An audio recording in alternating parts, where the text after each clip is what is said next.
حارث ابن ہشام، سہیل ابن عمر، صفوان ابن امیہ، یہ سارے سردار مکے کے آپ کے پاس بیٹھے ہوئے ہیں۔ اتنے میں حضرت بلال آئے تو آپ نے کہا آپ لوگ تھوڑا پیچھے ہو جاؤ۔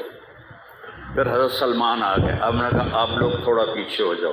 پھر مقداد آ گئے، آپ نے کہا آپ لوگ تھوڑا پیچھے ہو جاؤ۔ پھر ابو ہریرہ آئے، آپ نے کہا آپ لوگ تھوڑا پیچھے آ جاؤ۔ پھر سلمان فارسی آئے، آپ نے کہا آپ لوگ تھوڑا پیچھے ہو جاؤ۔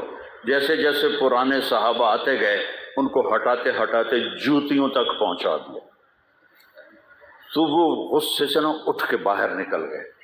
اور ابو سفیان کہنے لگے یہ کیا کیا ہے، عمر نے ہمارے ساتھ غلاموں کو آگے بٹھایا ہے اور ہمیں جوتوں پہ بٹھا دیا۔ تو سہیل ابن عمر کہنے لگے ابو سفیان عمر کا قصور نہیں، ہمارا قصور ہے، ہم نے اسلام لانے میں دیر کی، انہوں نے جلدی کی، وہ آگے نکل گئے۔ اب یہ سرداران مکہ ہیں اور یہ فتح مکہ پہ ایمان لائے ہیں، لمبا زمانہ صحبت بھی نہیں ہے، پر قربان جاؤں سارے آپس میں کہنے لگے اگر جنت میں بھی پیچھے رہ گئے تو کیا بنے گا؟ سبحان اللہ۔ تو سارے واپس آ گئے، کہنے لگے عمر جو تو نے کیا ہمارے ساتھ ٹھیک ہے، لیکن ہمیں فکر یہ ہے کہ اگر ہم جنت میں بھی ایسے ہی تمہارے اس طرح پیچھے رہ گئے تو ہمارا کیا بنے گا؟ کوئی راستہ بتاؤ کہ ہم تم سے آگے تو نہیں نکل سکتے، برابر تو ہو جائیں۔ افراد تیار کی، افراد۔ آپ نے فرمایا کہ تم اللہ کے راستے میں نکل جاؤ، جس میں وہ نکلے تھے تم بھی نکل جاؤ، اپنی جانوں کے نذرانے دو تو انشاءاللہ ہمارے ساتھ ہو جاؤ گے۔ انہوں نے کہا ٹھیک ہے۔ تو یہ سارے حضرات مکہ آئے اور انہوں نے مکہ چھوڑا، اور 400 قریشی نوجوان، 400 انہوں نے ہجرت کی، ملک شام میں جہاد ہو رہا تھا۔ جب حارث ابن ہشام، یہ کون ہیں؟ یہ ابو جہل کے بھائی ہیں، چھوٹے بھائی، یہ ایمان لے آئے تھے فتح مکہ پر۔ ان کو چھوڑنے کے لیے مکے کا بچہ بچہ باہر نکلا، اور جب وہ مکے سے باہر آ گئے تو وہ سب رونے لگے کہ یہ تو اب واپس نہیں آئیں گے۔ تو حضرت حارث کھڑے ہو گئے اور فرمایا کہ میں تمہارا رونا دیکھ رہا ہوں، اللہ کی قسم مکے سے محبوب کوئی جگہ نہیں ہے، لیکن اللہ کے نبی کی آواز پر ہمارے نوکروں نے لبیک کہا، اور وہ اتنا آگے جا چکے ہیں کہ اگر مکہ کے پہاڑ سونا بن جائیں اور میں سارے خرچ کر دوں تو میں ان کے ایک مٹھی جو انہوں نے اس وقت اللہ کے نام پہ خرچ کیا تھا میں اس کے برابر بھی نہیں پہنچ سکتا، ہم اپنی جانیں دے کر شاید وہاں تک چلے جائیں۔ جب یہ لوگ پہنچے تو اجنا دین کی جنگ ہو رہی تھی، اس میں اللہ تعالیٰ نے آسانی سے فتح دے دی۔ آگے یرموک کی جنگ آ گئی۔ یرموک کی جنگ میں عیسائیوں کا سردار تھا باہان، اور 3 لاکھ کا لشکر تھا، اور صحابہ 36,000 تھے، اور ان کے امیر تھے حضرت خالد ابن ولید رضی اللہ عنہ۔ 9 دن یہ جنگ چلتی رہی، اور اس میں ایک دن ایسا ہوا کہ صحابہ کو رومی ہٹاتے ہٹاتے ہٹاتے خیموں تک لے آئے۔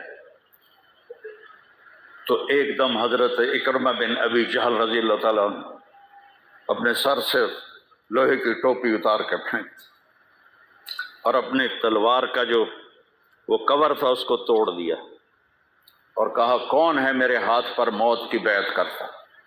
تو حضرت خالد اور اکرمہ ایک ہی قبیلہ بنو مخزوم ہیں، تو خالد نے ان کا ہاتھ پکڑ لیا، کہا نہیں نہیں نہیں نہیں نہیں ایسا نہ کرو، ابھی تیری ضرورت ہے۔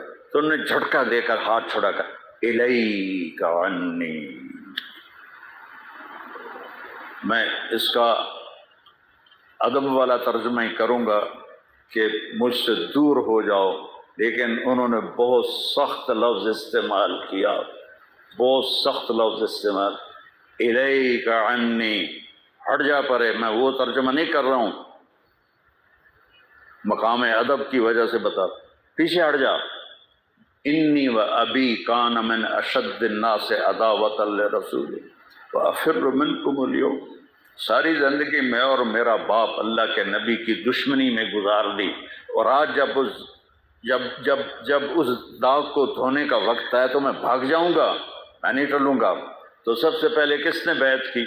ان کے بیٹے عمر بن اکرمہ نے، اور وہ جو 400 قریشی تھے ان سب نے ان کے ہاتھ پر بیعت کی، اپنی تلواروں کے کور توڑ دی، اپنی ٹوپیاں اتار کے پھینک دی، اور سینہ سپر ہو گئے، گھوڑوں سے اتر گئے اور سینہ سپر ہو گئے، اور لڑتے لڑتے رومیوں کو پیچھے دھکیلا، اور رومیوں میں بھگدڑ مچ گئی۔ جو ہی بھگدڑ مچی تو حضرت خالد بن ولید دوڑے دوڑے واپس آئے، اکرمہ کدھر ہے، اکرمہ کدھر ہے؟ کہا جی وہ پڑے ہیں۔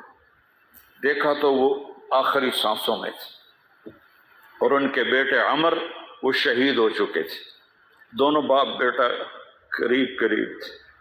تو حضرت عمر کو انہوں نے اپنی یہاں پنڈلی پہ رکھا، اور حضرت اکرمہ کو گود میں لے لیا اور پانی لے کر منہ میں ٹپکایا۔ تو حضرت اکرمہ نے آنکھیں کھولی، کہا کون؟ کہا میں خالد۔ کہا کیا ہوا؟ کہ اللہ نے آنکھیں ٹھنڈی کی، مسلمانوں کو فتح دی۔ کہنے لگے عمر کو کہہ دینا جو تو نے کہا تھا وہ ہم نے کر دیا، اب آگے اللہ کی مرضی، جو تو نے کہا تھا وہ ہم نے کر دیا، اور ان کی جان نکل گئی۔